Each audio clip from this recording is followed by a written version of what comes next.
Welcome to the Inspired Living with Autoimmunity podcast, the podcast for high achievers who want to stay sharp, focused, and full of energy despite their diagnosis. With your host, National Board Certified Functional Medicine Health Coach, Julie Michelson, where Julie helps you take your power back from autoimmunity.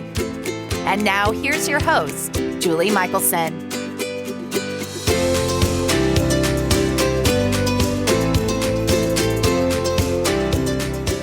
Welcome back to the Inspired Living with Autoimmunity podcast.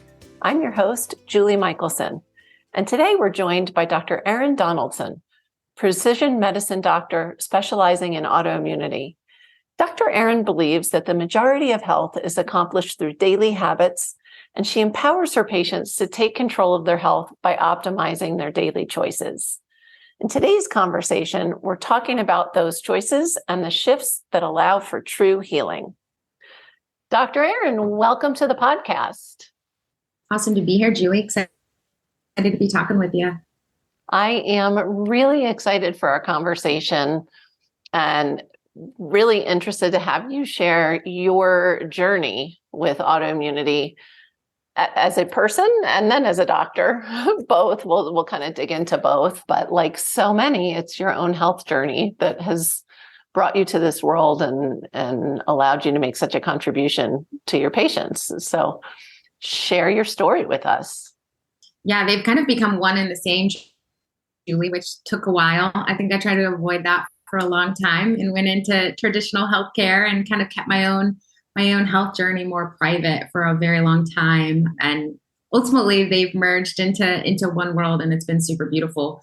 But yeah, I thought I was a pretty healthy kid. I actually got sick a lot growing up, looking back now, the more I know, but I was a really happy kid. And in my undergraduate, got pretty sick with what's called osteomyelitis, if you're familiar. It was a resistant bone infection. It was on tons of and had multiple surgeries, and that probably played a role in the immune system stress that came later, knowing what I know now. And then got a lot better, got into med school, kind of kept driving forward full speed ahead after a year of pretty significant severe illness, and was doing probably way too much in medical school. You know, med school is what it is. It's really busy. I was also working most nights. So I held not quite a full-time job, but I worked about 25 to 30 hours a week in addition, and was doing CrossFit and was just really pushing it on all cylinders. And then my body, one time after a virus, just was like, no more, you're done. And I started to get a bunch of joint pain and fevers and rashes, and I was just absolutely exhausted. And, you know, after essentially a year or so of testing and just kind of not knowing what was going on, I was ultimately diagnosed with lupus. But at that point, I had become so deconditioned in what I was able to tolerate. I went from like firing on all cylinders, working full-time med student, to moving home with my mom and, you know, barely able to like move each day instead of going to CrossFit. So it was a super big transition in terms of my functional health throughout that year. But yeah, that's how things began, and that's how the diagnosis started. Wow. So, and it's so interesting that we've got to do something about the med school model, because so many doctors that I know, you know, their illnesses peaked in med school because of that, the stress, the physical stress, the emotional stress. It's like, oh, let's just torture you and see if you can survive to become a doctor. So what did you do when you're back home, like you said, your functionality completely did a 180. How, did you stay in that Western I know not forever. You didn't stay, you weren't just, I bet, taking medicine and not getting better. So, how did what kinds of changes did you make to start to move that needle on your health? Yeah, it's interesting. I really was in the traditional model at first, and I was really looking forward to that. Like, I felt this really immense relief when there was a diagnosis. I mean, it's really scary and sad too. There were certainly those emotions that came up, but I was like, oh, finally, there's at least an answer. We can fix something, right? Like we can have a path forward at this point, because it had just been, my entire life had changed and there were no answers for the year prior. And it was that was more confusing than anything and more scary, honestly, without the clarity. And I grew up in Oklahoma in a small town. I didn't grow up around a lot of functional medicine or, preventative healthcare. I, only even went to DO school because my provider and when I had my osteomyelitis was a DO, and she was amazing. And it opened me up to this whole new way of learning. And I was like, oh, that's cool. I want to learn like that. So I wasn't super familiar with anything other than the Western healthcare model. And I had wanted to be a doctor since I was like 3 years old. And so I really looked up to this whole institution of healers, right? And I had a big surprise coming when I realized from a personal standpoint how chronic disease is managed. I mean, it's now the greatest gift looking back, knowing, as a provider now, having that lens, I think has been really, really helpful in connecting with my patients. But as a patient, I was shocked at how the system actually unfolded before me. Like, not only did it take so long for the diagnosis, but by the time I got into my rheumatologist, which took a while, and I was really looking forward to that appointment, of course, because there's been a year of questions and exactly. So you've been there, I'm sure. Yes. And so I get there and it was this gruff guy, and I'll just say that he and I didn't completely vibe. And I was really, really looking forward to it. I wasn't going in with a negative outlook, but he basically said, this is a chronic illness. It's only going to get worse. Here, take this pill. It'll slow it down, but you're just going to get sicker. There's nothing you can do. And it was just the most disempowering experience. And I think it's a blessing that I came from a background that wasn't healthcare, and I was raised by a pretty spunky mom who, kind of always pushes us to question and make sure we're doing what's right for us. And so I was like, wait, how long do I take this? And isn't that going to shut down my immune system? How am I going to go through my clinical rounds and be around infections? And, how is this all going to work? And he's like, well, you take this forever. Like, that's what you do. That's all you can do. And my mind, Julie, I was like, it doesn't make sense that my immune system would be created in a way that it would just stop working. Just break. Yeah. Exactly. Especially when I'm in my 20s, I had this otherwise healthy life leading up to it, or so I thought, and it just didn't make sense to me. So I was like, well, can I do anything with what I eat or how I sleep or how I manage stress coming in? Like, does any of that matter? And he just said, absolutely not. There's nothing you can do. Here's your prescription. See you later. And that was my initial thrown in the deep end of Western medicine, which I don't mean to sound terrible about. I went on to be a hospitalist for multiple years, and Western medicine saves lives. And I deeply, deeply respect it. And the chronic disease model I learned first and foremost is super broken.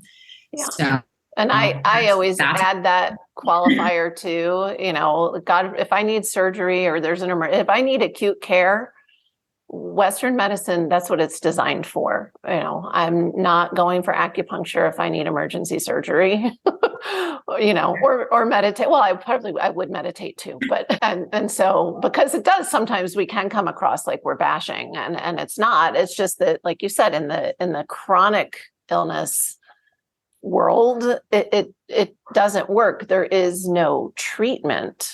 It's just symptom management. And I had goosebumps when you were sharing, because it's like, oh, people are still being told. It brought back memories of when I was, the whole, there's nothing you can do. You're going to get worse. So disempowering. It is. Just and taking people's power right away. Yeah. And I was older than you, yet they were saying, oh, you're so young. I was in my early 30s and I had 3 little kids and I was a single mom. And I'm like, luckily you were smart enough to question right away. It took me a long time to be like, maybe there's something else I could do. It's interesting that you say that, Julie, because when I went home that night, I initially felt really defeated when I left. Like, I think it's a little overzealous to say I was immediately like, what am I going to do next? I was pretty deer in the headlights for a bit. And ultimately I was like, what do other people go through? Like, I have family support. I have, at least enough money to get to the doctor. Like, of course, paying med school loans and doctor loans isn't fun, but I had enough financial support to like live well and go to the doctor. I, was a biology major. I was in medical school. I had some knowledge behind me. And I was being told this, like what do people do that truly like the everyday person that doesn't have that support system or that knowledge base? Because why would they? They go to their doctor. They take the meds and they decline as they're told they're going to. I mean, that's what they do. Yeah. I don't know. This is why we have these conversations, because I really, again, not being in the medical world at all, thought I was pretty educated and pretty smart. And I was also raised to question. And it's like, oh, but I fell for it. So this is why I started the podcast, because I wish I had really known sooner that, I could take my power back. And so this is why we're here. So thank you so much for sharing that journey. So where did you start once you kind of came, it throws you into shock, literally, that like you said, there's the relief of the diagnosis, but then there's all the other processes, emotional processes about, having the diagnosis and when you were given that treatment option. But as you kind of started to come out of that, what did you change first?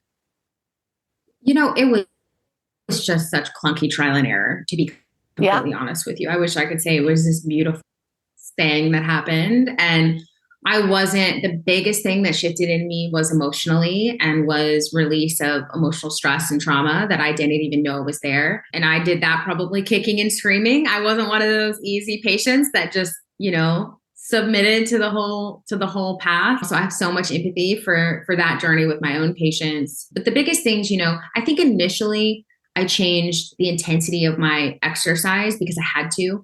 I think exercise had always been my stress outlet, and then my body just wouldn't work. Like it wouldn't do it. I couldn't go in college. I ran 10 miles a day, and I did CrossFit all through med school. Like I was very intense into athletics, and now I do yoga every day. Right. It's a very different life now, but I wouldn't have done that intentionally. Maybe if a doctor had told me, I would have, but I did that because my body wouldn't do anything else. I couldn't grip a barbell anymore. I couldn't grip a pull-up bar. I couldn't go for a run. No way. So, my body physically wasn't cooperating. So I met it where it was and listened, I guess in hindsight, listened to that intuition that my body was like knocking down the door to show me, I think I missed the small. Well, and we do. We miss those whispers, and the body will get louder. But I love that you brought that up first, because most people say, and for me, it's the same thing. Like my process was clunky, right? This is why we do what we do. It doesn't need to take years and years and years to create wellness if you've got the structure and the framework laid out and the support. So many people don't talk about, and I see it all the time, especially with autoimmunity, the over-exercising, because for some, like for you, that was a stress relief, and it was obviously a joy and part of your life. I see it also in clients where it's like they don't want to give up that one thing, right? It's like, no, it's not my autoimmunity isn't going to take this from me, but they don't realize they're just driving inflammation by over exercising. And so I love that that's one of the things that you found, like, okay, but not by choice, maybe, but you really connected those dots. Total. Yeah. And I didn't do it from that control mindset looking back, which I think was one of the reasons it worked. Because now when I see patients come into any fix with an energy of rigidity and control, it typically doesn't work, because that, energy behind it is still really driven by that stress response. If someone would have told me that when I was sick, I would have been like, what are you talking about? What is this voodoo? I wouldn't have paid attention to it. So I get it when people don't understand. But the next thing I think I did was probably dietary changes. So I had already been, I don't know that this would have been next for me had I not already been diagnosed with celiac a few years between my osteomyelitis and my lupus diagnosis. I was celiac, which now makes so much sense. Like autoimmune disease begets autoimmune disease, and this makes so much sense to me. But I had no idea about that then, and I thought I was eating healthy in med school by having like Diet Coke and Sour Patch Kids amidst a gluten-free diet, right? Like I was, this whole processed gluten-free diet, when I eliminated gluten and I had celiac disease, I gained 20 pounds back. My gut started functioning again. So I already I believed, like my cells believed the power of that changing diet could have on our health. So I was like, there might be something to this. What else could I do? So I started to do some research on, some other people that had changes in their diet and what that meant. And I went on a pretty strict paleo diet for a while. I've been paleo-ish for the last decade or so. So I'm not super strict about much, honestly. And that works for my health really well. I'm strict about gluten-free, and I never eat like ultra processed fast food kind of food. Aside from that, anything that's a real whole food and not gluten, I will eat now and do fine with. And I so love that you said that. We have so many similarities in journey, except that my celiac diagnosis came well after my RA diagnosis and many years of decline. Obviously, the celiac was there. I was, I think, 97 pounds when I was 23. So yeah, I wasn't absorbing super well back then. But I want to highlight for listeners, because we do tend to get into, when we're finding what diet works for us and what foods flare inflammation and don't, people tend to get stuck and stay rigid. Like we were talking about, rigid with exercise, rigid with diet. And so I love that you're like, you know what? Really, for me, the key is gluten-free and real food. Like that's what keeps Erin healthy and well. And I tell people that all the time. We want you to eat the most varied diet that serves your body, but it can be really hard to be brave enough to start reintroducing some of those foods and experimenting over time, because we get a little afraid of the flare. So I love that you shared that. You're like, you know what? I'm paleo-ish. Like that's what works for me. I joke, I'm paleo, except I eat rice because I can. Yeah. So I love for that. Sure. I have the rest of it. Yeah. Sorry. Go ahead. No, we're going in the same place. I think I was going to circle back to, you didn't use the word mindset, but I heard it, how important it is. And so I wanted to circle back to that piece, which I have a feeling is what you were going to say next anyway. For sure. I mean, the rest of it, like, really prioritizing sleep and recovery and, shifting my mindset into more of a stress resilient state. I mean, those things were honestly taught to me by my diagnosis. Like I would be lying if I said I sought those things out and, figured them out myself. Like I learned to say no, which was probably one of the more powerful things I did for my health going forward, was learning how to put some boundaries down and say no to things that didn't serve me, because I had to, right? Like, because I no longer had the energy. So my body, put me in this situation where I didn't have energy to figure out what were those most important 3 things in my life, anything else, so my health could thrive. That it became just a necessity for me to do that. And then in hindsight, I was like, wow, that was actually the most powerful thing that shifted how I felt altogether. And the same thing with sleep. I mean, I had to sleep 9 hours a night when I was sick. Now I can sleep 7 and feel great, but my immune system's in a different place. Like I had to listen to my body, which I think is what it comes down to with all the patterns. Just listening to those cues as I made shifts is what allowed my symptoms to change. I love that. And I said it earlier, our symptoms are information, which is sometimes not the perspective we hold in the beginning, as they're progressing, and they just feel like barriers and roadblocks.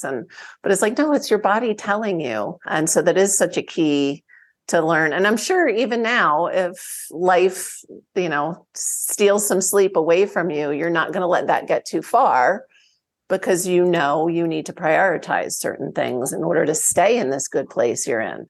For sure. COVID was actually quite a reminder for me. So I got wind response, and now knowing my genetics, I do, for your listeners' awareness, I do precision medicine now, which is kind of functionally minded, but we take into account genetics and really, really broad labs. And I also mostly just practice in like the non-rigid way, like how I'm talking today. But now knowing a lot more about my genetics and COVID and genetics, it makes a lot of sense why I got super rocked and why a lot of people with autoimmunity get super rocked by COVID and the vaccine for some people because of the genetic component to both things. I think the autoimmune and the virus. And that was such a reminder to me when I got COVID and I was kind of thrown back on my butt for a while. And I was like, oh, I haven't felt this way in a while, and it was a reminder to really take a step back. And I went more strict on the diet for about 30 to 60 days. And I did basically like really intense self-care for 60 days. Like I took away all stress. I did yoga every day. I really, really prioritized sleep again. And I, stopped putting so much of those hormetic stressors into my system that I had gotten away with a lot more when I had all that resiliency. And when there was this other big trigger that came in, I was like, okay, I need to dial it back a little bit. And now that resiliency has built back up and it's, probably stronger than it was before COVID now, but it was a journey. And I think those things are going to keep coming up, like my husband and I want to start a family and who knows how pregnancy will hit me or how, a million things. So I'm sure there will be times where things happen in life and my immune system is like, oh, remember, you have to prioritize and I'll take that as it comes.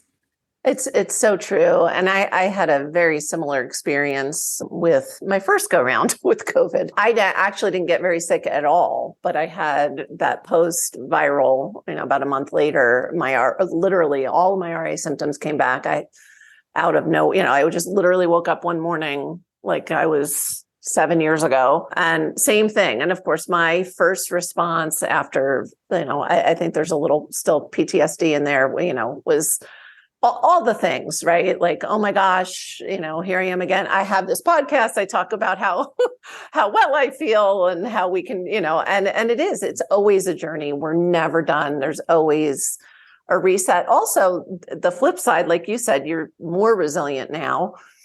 We're always up leveling too. Like, it's not like, oh, I feel good enough here and I'm done. And I'll stick to this routine forever. Like you said, like our stressors are changing, our inputs are changing. And I'm always trying new things and learning new stuff and, getting new labs done, finding new genetic tests, all kinds of fun stuff. And so I love that you shared that because we all can get knocked back and may need to reprioritize, like you said. And I call it a reset. I tell my clients all the time, let's just do a reset. It's time. But what a gift for you and for your patients that you bring all of this experience and knowledge, to their care.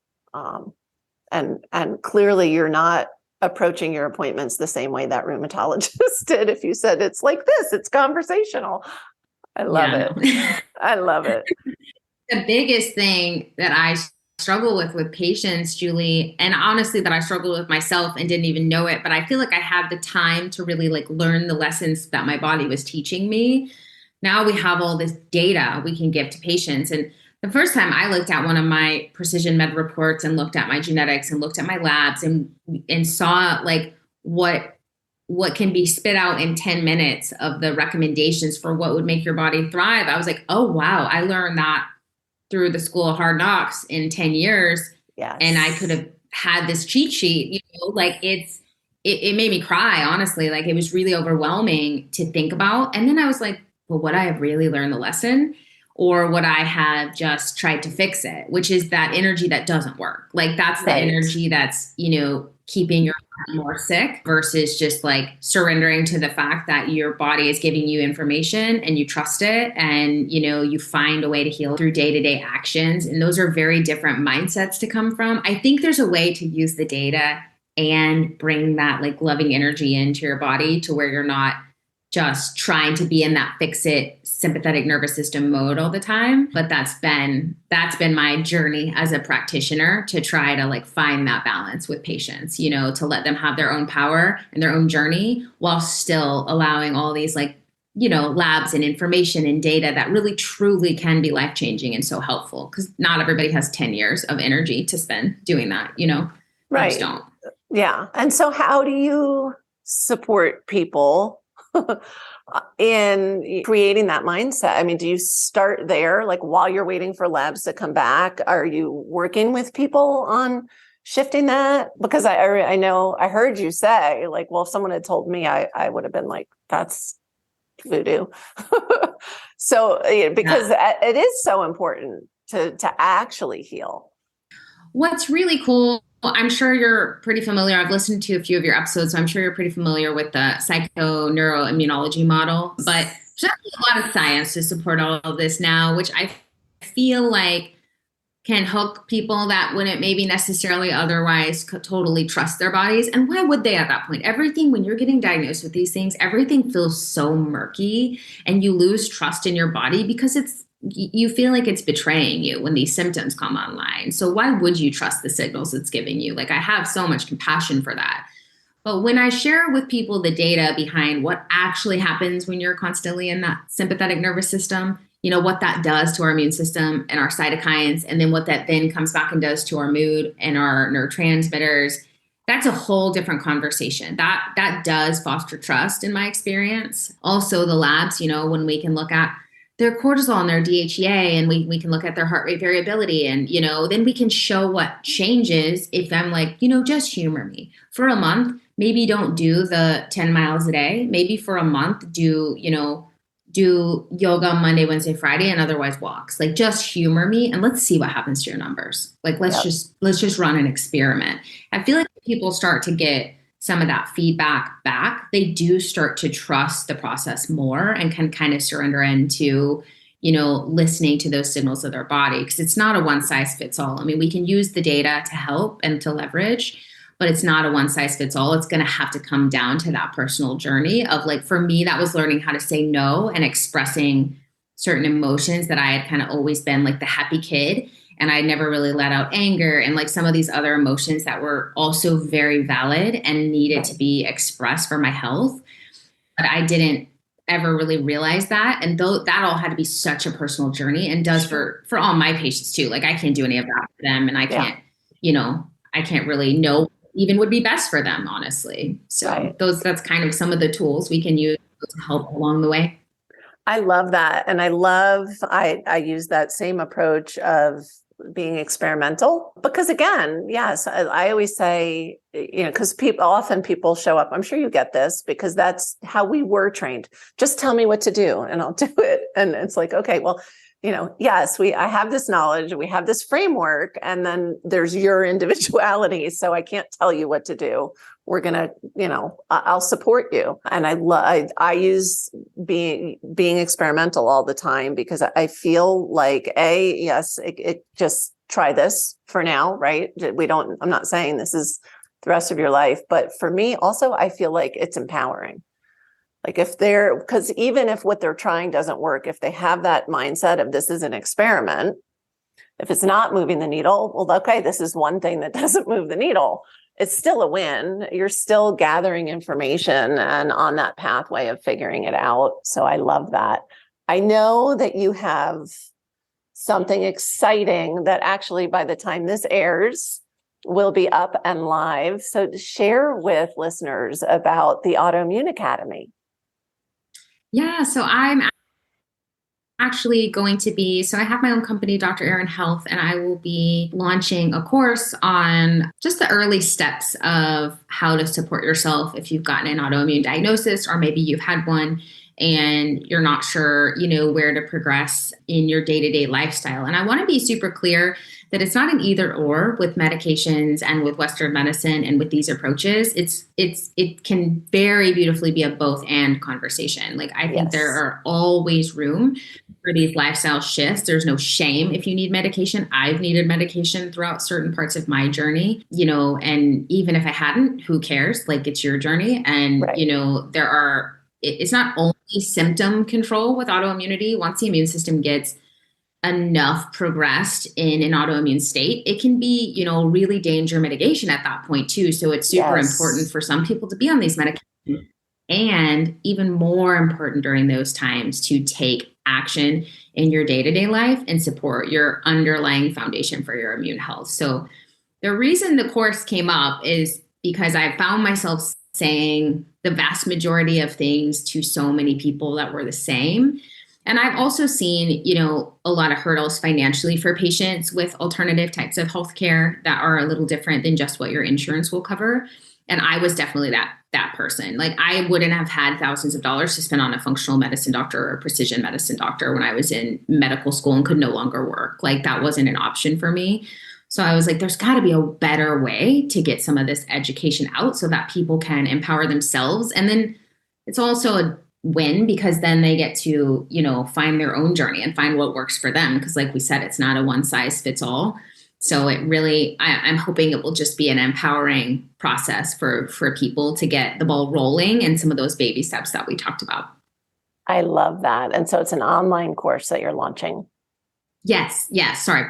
Probably a little more details about the course would be helpful. No, it's great. No, it will be an online course. Yeah. So Autoimmune Academy, it'll be an online course. It'll be up on probably my website and my Instagram. My Instagram's the Dr. Erin and my website's the drerin.com. I will put the before it because the other ones were taken, but it'll be easy to find online, and just reach out to me. And I've got a contact form on my website, or shoot me a DM on my Instagram. And if you have any questions about it, and your listeners are welcome to a discount, 20% off if they hear it on here. Just shoot me a message that you heard it on this podcast, and I'd love to offer you a discount and get anyone that needs this set up with it.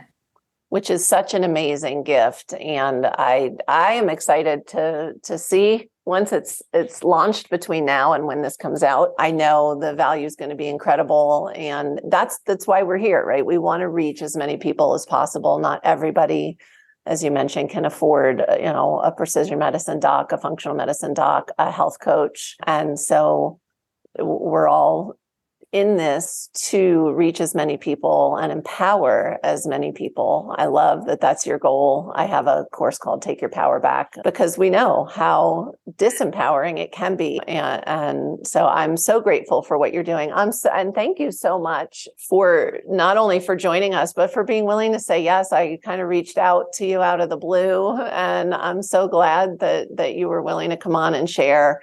When I saw the work that you were doing, I knew just what an amazing contribution you would be for our audience. So I'm really, really grateful. Oh, I am as well, Julie. I think it's a bigger community than we know and realize, that's trying to make this shift in healthcare and empowering our patients like this. So I do think, finding one another and sticking together is super important. So I'm excited to be a part of your community. Wonderful. So I ask everybody, and I think you're prepared because there are so many things, and so many things come up in our journeys and our stories and our programs. But what is one step that listeners can take today to start to improve their health? Oh, I totally forgot to prepare this. And I'm kind of excited because I feel like it'll be more authentic this way. I think it would be to just slow down, get out of your head and into your body. And I think a lot of people in general, and especially a lot of people with autoimmune disease, kind of forget what it feels like to be in your body. We kind of run life in our heads in this culture in general, I think. But you could do all the changes in the world for your diet, for your exercise, for your supplements. You could spend thousands of dollars a month on supplements and on all the people in your corner for health.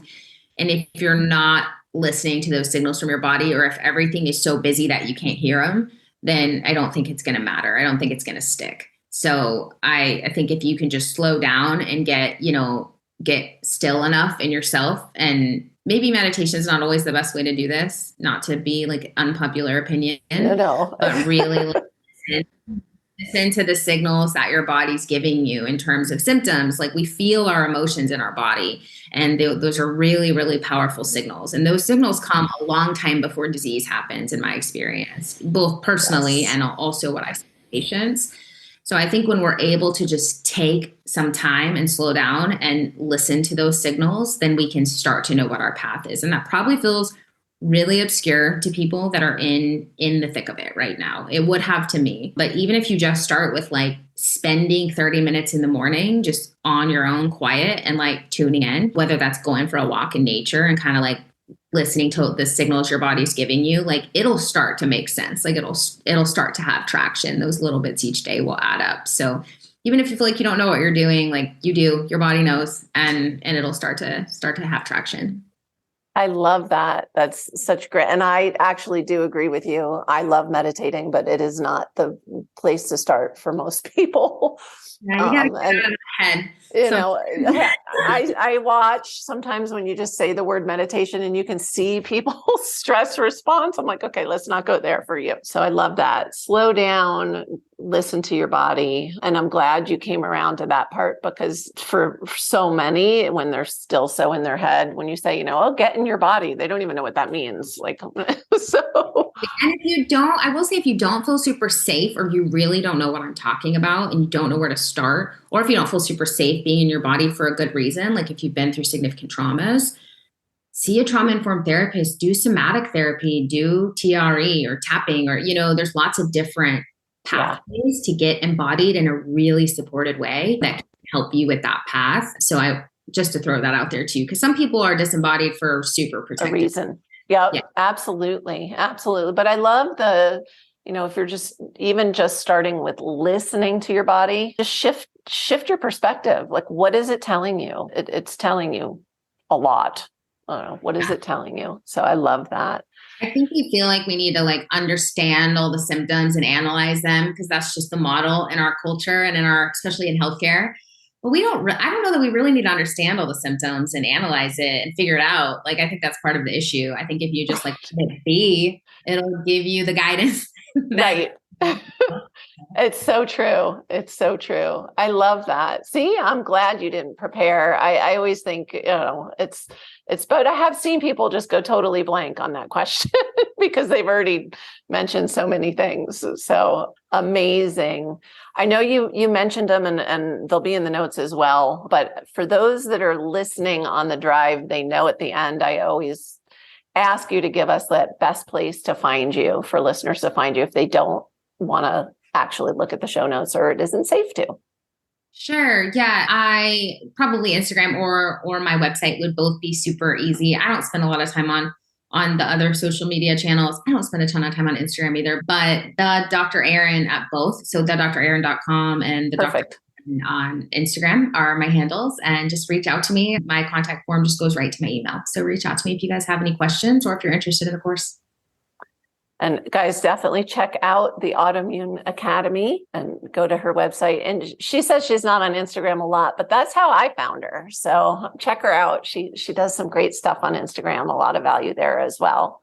Dr. Erin, thank you so much for joining us today. You've shared some real gold with us. You're welcome, Julie. Thanks for having me on. It's been an honor. For everyone listening, remember you can get the show notes and transcripts by visiting inspiredliving.show. And you can also sign up to get weekly emails with the upcoming episodes as well. I hope you had a great time and enjoyed this episode as much as I did. I will see you next week. Thank you for listening to Julie Michelson's Inspired Living with Autoimmunity. Did you enjoy this episode? Please like, share, and subscribe wherever you listen to podcasts. If you'd like to get a transcript of this and every other episode, just head on over to inspiredliving.show or click on the link in this episode's description. There, you can also find everything we discussed in this episode, including links and information about our guest. You can even send in your questions to be answered by Julie in a future episode. That's inspiredliving.show. Until next time, this is Julie Michelson's Inspired Living with Autoimmunity podcast, helping you take your power back.